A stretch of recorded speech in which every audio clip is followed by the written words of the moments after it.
জান্নাতের দরজা খুলে দেয়া হয়েছে, আপনার কবর প্রশস্ত করে দেয়া হয়েছে। কবরে বয়ে চলছে সুমধুর বাতাস। পৃথিবীর সবচেয়ে সুন্দরতম সাগর পাড়ে বসে যত ভালো লাগতো তার চেয়েও অনেক গুণ বেশি ভালো লাগায় তৃপ্ত আপনার অন্তরটি। আপনার প্রতি আল্লাহর অসীম অনুগ্রহের কথা স্মরণ করতে করতে আপনি ভাবতে থাকেন সেসব কবরবাসীদের কথা যাদের পরিস্থিতি আপনার চেয়ে অনেকটাই ভিন্ন। আপনার মনে পড়ে যায় রাসূল সাল্লাল্লাহু আলাইহি ওয়াসাল্লামের কথা। তিনি কবরের নানা ধরনের আযাবের কিছু বিবরণ দিয়ে গিয়েছিলেন যেন আমরা সকলে সতর্ক থাকি। বুখারীর হাদিসে আছে, রাসূল সাল্লাল্লাহু আলাইহি ওয়াসাল্লাম একদিন স্বপ্নের মাধ্যমে কবরের আযাবের কিছু উদাহরণ দেখেছিলেন, যা তিনি আমাদের শেখানোর উদ্দেশ্যে বর্ণনা করেছেন। রাসূল সাল্লাল্লাহু আলাইহি ওয়াসাল্লাম দেখলেন দুজন লোক এসে তার দুহাত ধরে তাকে জেরুসালেমের দিকে নিয়ে যাচ্ছে। হঠাৎ তিনি দুজন মানুষকে দেখলেন, এক ব্যক্তি বসে আছে আর আরেক ব্যক্তি লোহার আঁকড়া হাতে দাঁড়িয়ে থাকা ব্যক্তিটি লোহার আঁকড়াটা নিয়ে বসে থাকা ব্যক্তির মুখের ভেতর ঢুকিয়ে দিচ্ছিল এবং এমনভাবে টেনে বের করছিল যে সে ব্যক্তির এক পাশের গাল পুরোপুরি ছিঁড়ে যাচ্ছিল। এরপর সে একইভাবে তার অন্য গালে আঘাত করছিল এবং ততক্ষণে প্রথম গালটি আবার ঠিক হয়ে যাচ্ছিল। এভাবে করে তার শাস্তি চলতে থাকলো। রাসূল সাল্লাল্লাহু আলাইহি ওয়াসাল্লাম জানতে চাইলেন এসব কেন হচ্ছে। তখন তার সাথী ফেরেশতারা বলল, চলুন চলুন, অর্থাৎ ব্যাখ্যা পরে হবে। এরপর তিনি চিত হয়ে শুয়ে থাকা এক ব্যক্তির পাশে এসে উপস্থিত হলেন।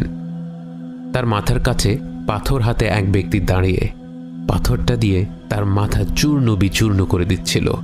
নিক্ষিপ্ত পাথরটি দূরে গড়িয়ে যাওয়ার ফলে নিক্ষেপকারী ব্যক্তি তা তুলে নিয়ে শুয়ে থাকা ব্যক্তির কাছে ফিরে আসতে আসতেই তার মাথা আবার আগের মতো জোড়া লেগে যাচ্ছিল।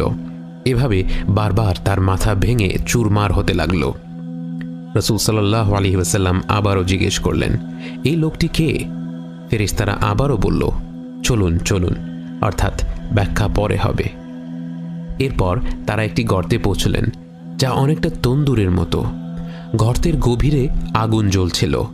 সে গর্তে ছিল অসংখ্য উলঙ্গ নরনারী। আগুনটা নিচ থেকে তাদের কাছে ধেয়ে আসছিল আর তারা জোরে চিৎকার করে উঠছিল। আবারও রাসূল সাল্লাল্লাহু আলাইহি ওয়াসাল্লাম তাদের ব্যাপারে প্রশ্ন করলেন। আবারও ফেরেশতারা বলল, চলুন চলুন। এরপর তারা একটি নদীর কাছে এসে হাজির হলেন যেখান দিয়ে বয়ে চলছিল রক্ত।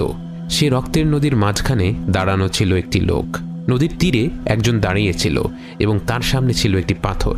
নদীর মাঝখানের লোকটি নদী থেকে বের হয়ে আসার জন্য অগ্রসর হলেই তীরে দাঁড়ানো লোকটি সে ব্যক্তির মুখ বরাবর পাথর নিক্ষেপ করছিল।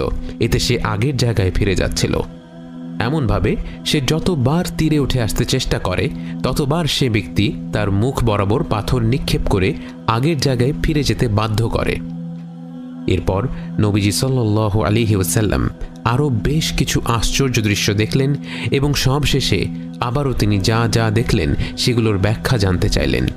তখন ফেরেশতারা বলল, আপনি প্রথমে যে ব্যক্তির গাল ছিঁড়ে ফেলার দৃশ্য দেখলেন সে একজন মিথ্যাবাদী, মিথ্যা কথা বলে বেড়াতো। তার বলা মিথ্যা কথা ক্রমাগত বর্ণিত হয়ে দূর দূরান্তে পৌঁছে যেত। কিয়ামত পর্যন্ত সে কবরে এভাবে শাস্তি পেতে থাকবে। যে ব্যক্তিকে পাথর মেরে মাথা ভেঙে ফেলা হচ্ছিল